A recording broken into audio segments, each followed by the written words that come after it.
Hello, my lovely students. How are you all? My name is Lavish Agrawal and I'm your maths educator. Today we are taking class 6 mathematics, chapter number 4, that is data handling and presentation. And in today's part, we are going to take some questions. We will figure out some questions on the screen. So let's start with the first question on the screen. Read it carefully what the question is saying, then we will solve the questions. ध्यान से पढ़ते हैं, चलिए. First question is saying, Shri Nilesh is a teacher. Shri Nilesh कौन है बेटा? एक teacher है. He decided to bring sweets to the class to celebrate the new year. Mister Nilesh जो है वो क्लास में एक टीचर है ना. उन्होंने डिसाइड किया कि we want to celebrate new year. और न्यू ईयर सेलिब्रेट कैसे करेंगे? कुछ मीठा मंगाएंगे. तो what they decided to bring some sweets. बोलो क्या करेंगे बेटा? कुछ स्वीट मंगाएंगे, तभी न्यू ईयर सेलिब्रेट होगा. Very nice. आगे लिखा गया है the sweets shop nearby has. अब कौन कौन सी स्वीट्स जो है वो नियर बाय शॉप्स में अवेलेबल है, चलिए देखते हैं फटाफट से.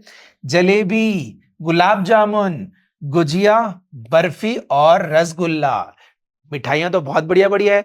तो मिस्टर नीलेश ने डिसाइड किया कि बच्चों को कुछ बढ़िया सी स्वीट्स खिलाई जाए और न्यू ईयर को सेलिब्रेट किया जाए. बट कौन से बच्चों को कौन से स्वीट चाहिए ये तो हमें पता ही नहीं है. So what Nilesh sir did, he wanted to know the choices of children. उनको ये जानना है कि क्लास में कौन से बच्चे को कौन से स्वीट पसंद है, ताकि वो पास वाले शॉप पे जाएंगे और मनपसंद उनकी इनमें से जो भी स्वीट है वो लेके आ जाएंगे. मजा आ जाएगा. बट अब उनको क्या करना पड़ेगा? उनको ऑर्गेनाइज करना पड़ेगा. किसको? डेटा को, कि कौन से बच्चे को कौन सी स्वीट पसंद है और उस हिसाब से वो उनके लिए क्या लाएंगे? स्वीट्स लाएंगे और we will celebrate the new year. Correct, समझ में आ गया. तो मिस्टर नीलेश ने क्या किया बेटा? डेटा ऑर्गेनाइज किया और वो डेटा हमारे स्क्रीन पे कुछ ऐसा दिख रहा है. अब इसमें हम लोग एक चीज देखेंगे. ये स्वीट का कॉलम हो गया, ये टेलीमार्क का हो गया, नंबर ऑफ स्टूडेंट का हो गया. आपको अच्छे से पता है that without tally marks we can not organise the data. हम लोग टेलीमार्क के बिना डेटा को ऑर्गेनाइज नहीं कर सकते. तो टेलीमार्क तो बहुत ज्यादा जरूरी है. अच्छा, अब देखिए स्वीट कौन कौन सी थी? जलेबी, गुलाब जामुन, गुजिया, बर्फी एंड रसगुल्ला. अब उन्होंने क्या किया? क्लास में जितने बच्चों को जलेबी चाहिए थी उन्होंने टेलीमार्क्स बना दिए. और आपको पता है हर फिफ्थ टेलीमार्क जो होगा डायगोनली बनेगा. ठीक है, इतना क्लियर है. आगे देखिए, अब जलेबी कितने लोगों ने पसंद किया? 6. गुलाब जामुन कितनों ने किया? 9 ने. आगे क्या हो गया? ब्लैंक हो गया. हमें नहीं पता कौन से बच्चे ने गुजिया के लिए हाँ करा, कितने लोगों ने बर्फी के लिए, कितने लोगों ने रसगुल्ले के लिए. तो what question is saying, let's see on the screen. Question is saying complete the table to help Shri Nilesh to purchase the correct numbers of sweet. आपको क्या करना है? इस टेबल को कंप्लीट करना है जिससे आप मिस्टर नीलेश की मदद कर सके स्वीट खरीदने में. तो चलिए कर लेते हैं फटाफट से. गुलाब जामुन के यहाँ पे 9 हो गए. गुजिया के कितने हैं बेटा? कितने बच्चों को पसंद है? देखिए 5 और 5 10, 10 और 3 13. तो हम लोग लिख देंगे नीलेश सर के लिए कि सर 13 बच्चों के लिए आप लोग क्या लेके आइएगा? गुजिया लेके आइएगा. यस और नो? Very nice. बर्फी कितने बच्चों को पसंद है? डेटा के अकॉर्डिंग दिख रहा है हम लोगों को कि 3 बच्चों को बर्फी पसंद है. And what about rasgulla? It is like by 5 6 7. 7 student को क्या पसंद है बेटा? रसगुल्ले पसंद है.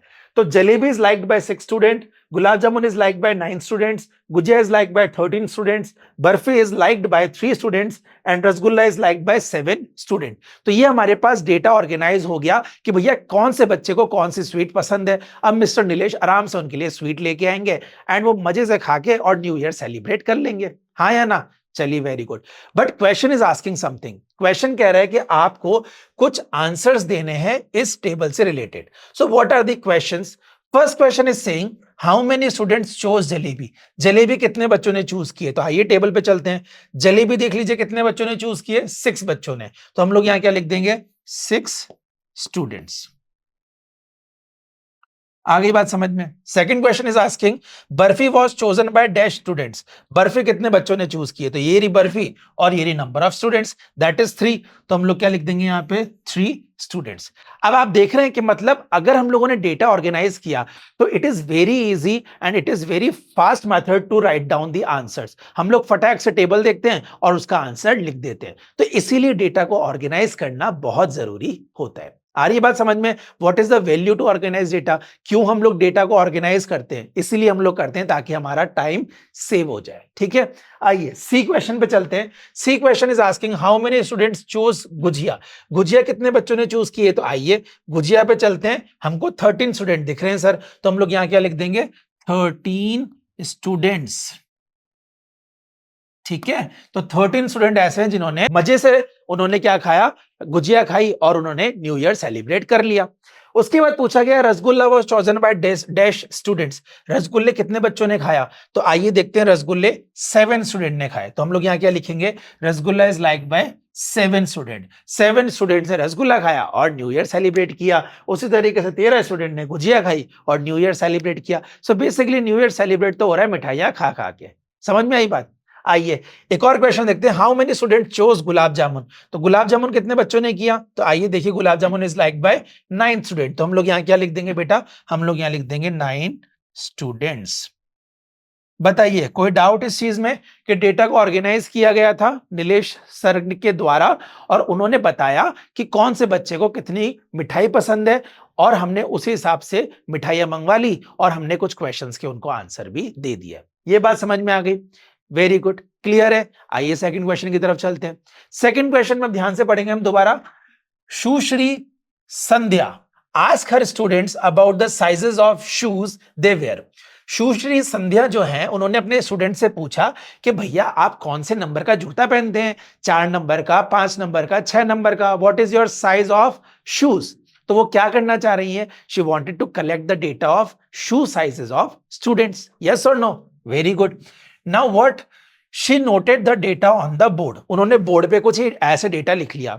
एक बच्चे से पूछा योर शू साइज, उन्होंने कहा 4, उन्होंने 4 लिख दिया। नेक्स्ट ने कहा 5, फिर 3, फिर 4, फिर 3, फिर 4, फिर 5, 5, 4। तो इस तरीके से हमारे पास एक ये डेटा आ गया। ये डेटा किस चीज का है, shoe sizes of student, collected by Sushri Sandhya. इन्होंने क्या किया है, स्टूडेंट के शू साइजेस कलेक्ट कर लिए। अब क्या करें इसका, सर इसका हमें क्या करना पड़ेगा, इसका ऑर्गेनाइज करना पड़ेगा। तो आइए देखते हैं स्क्रीन पे। She then arranged the shoe sizes of the student in ascending order, उन्होंने ascending order में लगाया। That means 3 सारे एक साथ लगा दिए, फिर 4 सारे एक साथ, 5 सारे एक साथ, 6 सारे एक साथ, then 7. And after that she had made, or we can say she has collected the information and organized it in the table with the help of tally marks. तो हम देखेंगे shoe sizes कौन कौन से हैं, 3, 4, 5, 6 and 7। तो 3, 4, 5, 6 and 7 tally marks की मदद हम करेंगे। कैसे, 3 साइज कितने लोगों के आता है, 1, 2, 3, तो हमने 3 टैली मार्क बनाया। नंबर ऑफ शूज कितने हो गए, 3 हो गए। 4, 1, 2, 3, 4, 5, 6, 7, 8, 9, 4 कितने बच्चों को अच्छे, कितने बच्चों के शूज हैं, 9 के, तो 9 शूज के पेयर आ जाएंगे। 5 कितने, 1, 2, 3, 4, 5, 6, 7, 8, 9, 10, तो यहां पे हमने 10 टैली मार्क्स ले लिए। Then 6 is of 4 and then 7 is of 1। तो हमने क्या किया, शू साइजेस के डेटा को ऑर्गेनाइज कर दिया। क्लियर है, समझ में आ गया क्वेश्चन। अब व्हाट हैपन नेक्स्ट, अब क्या करेंगे हम लोग, ऑब्वियसली इससे रिलेटेड कुछ क्वेश्चंस करेंगे। So let's take the questions on the screen.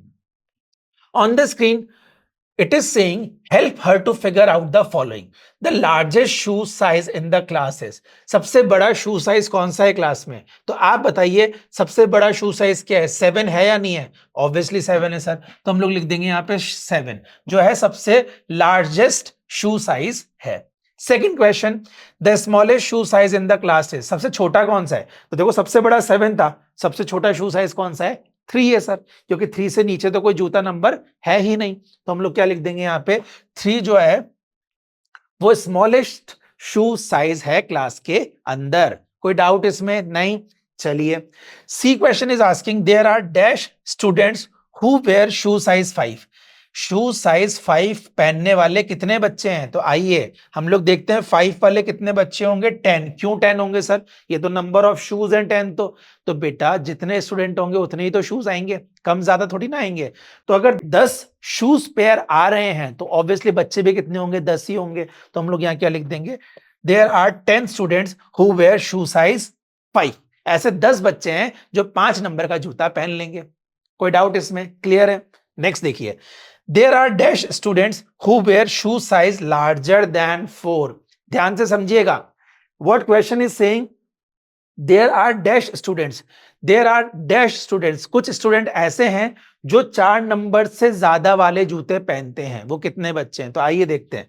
4 number से ज्यादा कौन सा है, 5, 6, 7, तो इन तीनों को हम सम करेंगे, 10 + 4 14 और 1 15। तो हम लोग क्या लिखेंगे, there are 15 स्टूडेंट्स, 15 स्टूडेंट ऐसे हैं जो कि 4 नंबर से बड़ा जूता पहनते, तो 4 नंबर से बड़ा कौन सा हुआ? 5, 6 और 7। 5 नंबर पहनते हैं 10 student, 6 number is wear by 4 students and 7 number wear by 1 student. तो 10 प्लस 4 14 प्लस 1 15। तो 15 बच्चे ऐसे हैं जो शूज पहनते हैं लार्जर देन 4, 4 नंबर से बड़े जूते पहनते हैं। ये समझ में आ गया क्वेश्चन? कोई डाउट इसमें? नहीं? आगे चलें, let's check the next question on the screen. This is question number 3, which is saying, how did arranging the data in ascending order help to answer these questions? अगर आप डेटा को arrange करते हो ascending order में, तो आपको आसानी क्यों होती है? या फिर हम कह सकते हैं how it helps to answer these questions, आपको आंसर देने में आसानी कैसे होती है? तो हम लोग कह सकते हैं कि अगर हम क्वेश्चंस को असेंडिंग ऑर्डर में अरेंज करते हैं, तो पहली बात, गलती होने के चांसेस कम होते हैं और हम लोगों को डेटा सारा एक साथ पता लग जाता है, जिससे हम लोग इजीली क्वेश्चंस को क्या कर पाते हैं? सॉल्व कर पाते हैं। So what is the use of arranging the data in ascending order? For making the calculation easy, that's it. Calculation easy हो जाए इसलिए हम लोग उसको क्या करते हैं? असेंडिंग ऑर्डर में अरेंज करते हैं, जिससे हमारा आंसर गलत नहीं आए, मार्क्स नहीं कटे, फुल मार्क्स आ जाए और घर पे हमको तारीफ मिल जाए। समझ में आ गई बात? तो यही रीजन है कि हम लोग असेंडिंग ऑर्डर में अरेंज करते हैं for making the calculation easy, calculation को इजी करने के लिए।